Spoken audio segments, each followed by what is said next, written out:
Bonjour, alors aujourd'hui je voulais vous raconter comment j'étais entrée en communication avec l'enfant intérieur et sa part protectrice.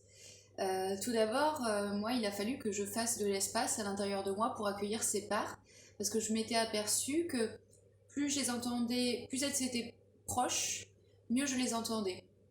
Donc voilà, il a fallu faire cette place-là. Donc moi, en premier lieu, je me suis intéressée à l'enfant intérieur parce qu'en fait, j'avais beaucoup de peur et de tristesse à l'intérieur de moi que j'avais envie d'accueillir et que je savais que c'était un moyen d'aller appréhender tout ça. Donc mon enfant intérieur, quand j'ai commencé à l'écouter, j'ai commencé à le visualiser. Il était en fait comme tout recroquevillé dans un petit coin comme ça.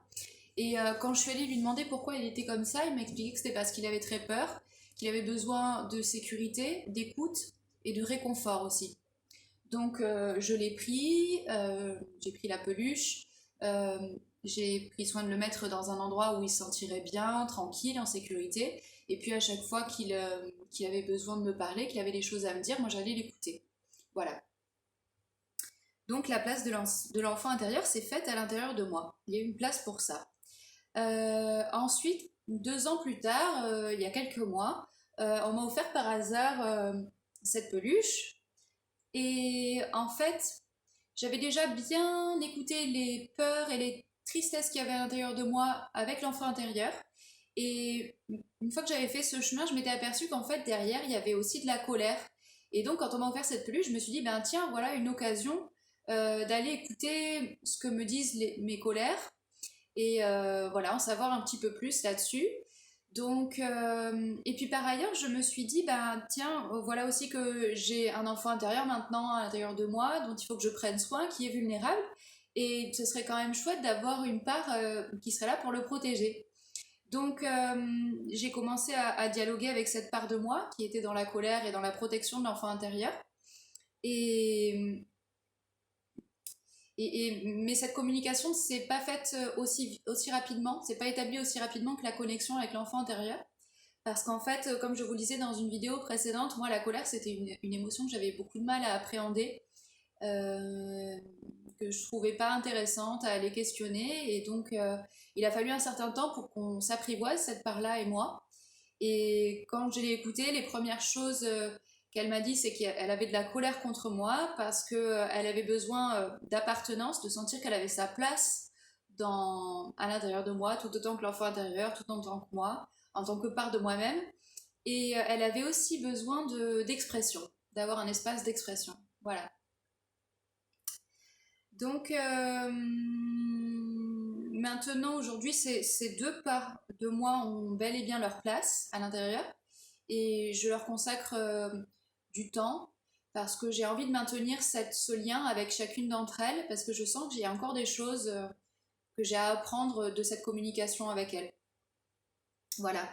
Et donc aujourd'hui, quand il y a une situation dans laquelle il se passe des choses à l'intérieur de moi, je ressens des émotions, des sentiments, et bien ce que j'aime bien, c'est aller écouter ce que chaque part me dit. Pour une situation donnée, il y a 2 possibilités. Soit le stimulus qui va m'atteindre va simplement être relativement léger et atteindre uniquement la première couche, la part protectrice, auquel cas cette part-là va ressentir de l'agacement. Soit le stimulus va être un petit peu plus fort, il va venir taper un peu plus profond à l'intérieur de moi et va venir activer l'enfant intérieur. Donc l'enfant intérieur, dans ce cas-là, chez moi, il peut ressentir tout un tas de sentiments. J'essaie d'identifier quel est le sentiment qu'il ressent, mais ça peut être différents sentiments. Et puis, comme par ricochet, en fait, le stimulus va venir activer la part protectrice parce que cette part s'aperçoit que l'enfant intérieur a été blessé, a été touché. Et donc, là où tout à l'heure je vous parlais d'un agacement lorsque le stimulus est plutôt léger, là au contraire, si le stimulus est plus fort, cette part va être beaucoup plus en colère. Voilà, contre l'extérieur, contre ce qui se passe à l'extérieur. Voilà. Voilà, moi je m'aperçois que d'écouter chacune de ces parts vider leur sac, ça me permet donc d'appréhender les sentiments que je vis. Et puis une fois que donc chaque part a pu vider son sac, ce qui est intéressant aussi, après avoir identifié les sentiments, c'est d'identifier les besoins derrière qui n'ont pas été nourris. Voilà.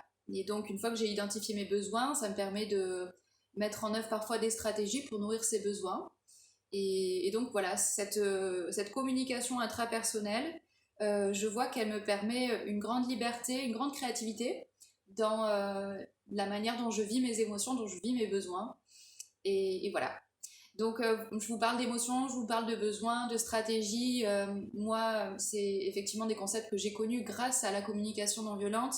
Et, et donc la communication non violente, en parallèle de ce travail avec ces parts-là de moi, je vois que c'est un véritable appui qui complète bien ce travail avec l'enfant intérieur et la part protectrice. Voilà. Donc, je voulais vous parler aussi des réunions dont je vous avais parlé en visio. On a fait la première avec deux amis, donc on était trois. Et donc, on a pu échanger sur l'enfant intérieur, la part protectrice, euh, les réussites, les difficultés qu'on rencontre dans cette communication intrapersonnelle. Et c'était super chouette. Voilà, donc on s'est fixé une réunion d'1 heure toutes les 2 semaines. Si jamais c'est quelque chose qui vous intéresse, que la communication intrapersonnelle ou bien le travail que vous avez déjà effectué, vous avez envie de le partager dans ces visios, ben vous êtes les bienvenus. Et puis voilà, si c'est le cas, donc envoyez-moi un petit message via ma page Facebook Des mots dans ma vie. Et puis je vous intégrerai à ces réunions très volontiers. Voilà, je vous souhaite une belle journée, à bientôt!